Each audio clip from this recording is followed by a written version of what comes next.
Take all your princesses, bitch, I am Bowser. Fuck superpowers, I got this weed. Gun on my head, dog, that's all that I need. I don't play games.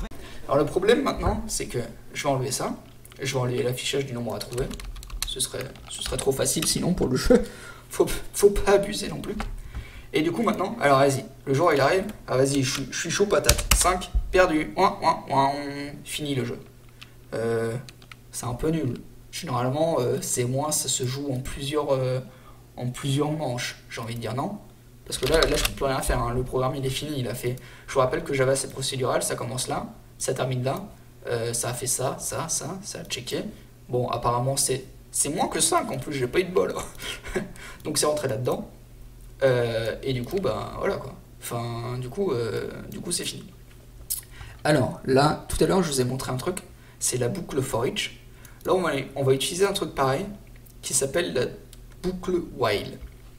La boucle while, elle fonctionne comme ça. While, condition. While i différent de 1. I différent de 5. Bim bam. Alors là par contre je suis plus dans ma fonction, donc hop, on va faire ça. While i. Alors oui, il faut définir i aussi. Alors attendez, regarde, je vais commenter tout ça avec le truc de commentaire de tout à l'heure. Donc tout ça maintenant c'est du commentaire, ça ne sera pas analysé par le programme. Donc on va faire int i égale 0. While i différent de 5, c'était un printline i. Ok. Donc là, tant que i différent de 5, ça affiche i. Alors surtout ne lancez pas ça, parce que tant que i différent de 5, là c'est toujours vrai. En gros, quand vous faites une boucle, il faut être sûr à tout moment que vous allez atteindre la fin, sinon vous allez faire une boucle infinie. Alors c'est pas vrai pour la création de jeux vidéo qui ont en fait une boucle infinie à tout moment, mais là dans notre cas, on va éviter la boucle infinie, sinon votre PC va trop aimer, et je pense que Eclipse va crash si vous avez un PC pas trop performant. Donc, qu'est-ce qu'on fait?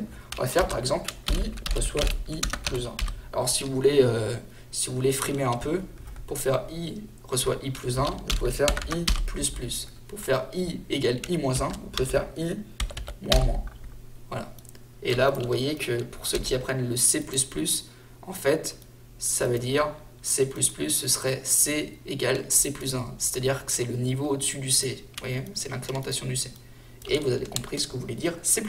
Voilà, c'est gratuit. Bref, du coup maintenant, on est bon. Parce qu'on est sûr que bon, i égale 5, ça va afficher i, donc 0. On fait i reçoit i plus 1. I égale à 1, bim. I égale à 2, bim. I égale à 3, bim. I égale à 4, bim. I égale à 5, perdu, je rentre plus, c'est fini. Et du coup, je fais la suite. J'arrive là, et là je peux afficher pour vous montrer. C'est fini. Voilà.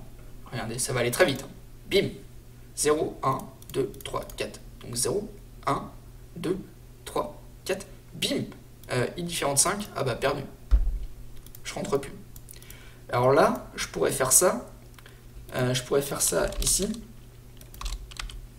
Le problème de ça, c'est que si je mets... Alors là, l'idée, c'est de jouer tant qu'il n'a pas trouvé, on est d'accord. Donc ça veut dire que toute cette partie-là, à partir du moment où je lui demande le truc, que je saisis une donnée, donc ça c'est autre chose, à partir de cet endroit-là, j'aimerais boucler. Donc ici, je pourrais mettre while, tant que nombre à trouver est différent de nombre choisi. Alors je boucle. Alors est-ce que certains d'entre vous ont trouvé le problème à ça? On indente bien. Donc pour indenter, je vous rappelle, enfin je vous l'ai peut-être pas dit, c'est que quand il y a des accolades, on fait une tabulation pour aller une case plus loin. Comme ça on voit ce qu'il y a à l'intérieur. On sait que tout ça c'est à l'intérieur du main, tout ça c'est à l'intérieur du while qui lui-même est à l'intérieur du main, etc. Comme ça on sait à peu près, parce que je vous rappelle que grâce aux accolades on sait ce qu'il y a à l'intérieur des choses. Voilà, ça évite que tout soit par exemple comme ça et qu'on voit rien du tout et qu'on comprend pas ce qu'il y a à l'intérieur de quoi et c'est tout moche et c'est dégueulasse, on sait pas du tout ce qui se passe là. Là, lire ce code là il est dégueulasse. Alors que là c'est déjà mieux. Je sais ce qui se trouve à l'intérieur de quoi, je sais à peu près comment ça fonctionne. Alors même Java vous dit que... Alors déjà, on va définir les variables dès le début. puisque on va redéfinir. Donc là, si je laisse le int là, il va me créer 1 milliard de nombres choisis.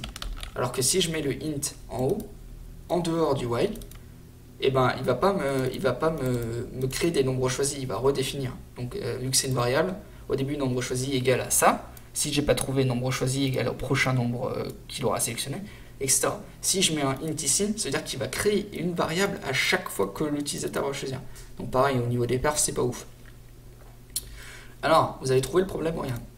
On n'a pas encore sélectionné le nombre choisi. Donc ici, nombre à trouver, différent de nombre choisi. Nombre choisi n'est même pas encore défini. Donc le problème, c'est que ici, c'est bien parce que i égale à 0. Donc i est défini. On sait que i est différent de 5, donc c'est bon. Ici, on n'a pas encore choisi. Alors pour ça, il y a un autre truc, qui est la boucle inverse en fait. Enfin, pas vraiment inverse, mais c'est une boucle qu'on appelle la boucle do while. Do while, elle s'écrit comme ça, avec la fin ici en point virgule, puisque c'est la fin de la commande.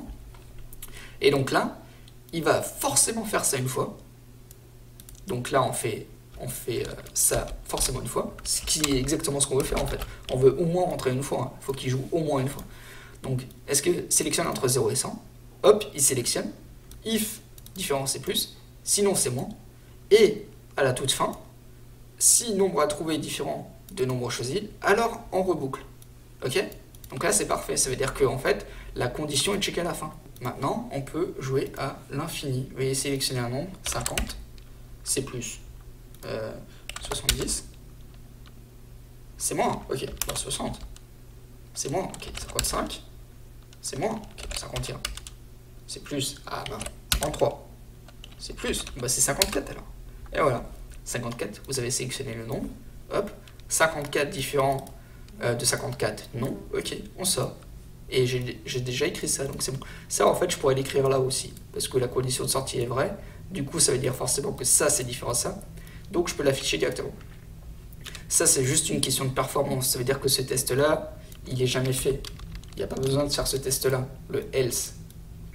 Puisque de toute façon, ce else là, ça veut dire que ça égale à ça, et vu que ça boucle uniquement si ça différent de ça, on peut tout à fait mettre ça ici.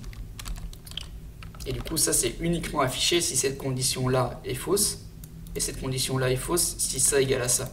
Donc si ça égale à ça, c'est qu'il a gagné. La preuve en image. 50. Ah bah, c'était 50. Très bien. Très bien. Bon bah voilà. Du coup on est bon. Ça boucle à l'infini.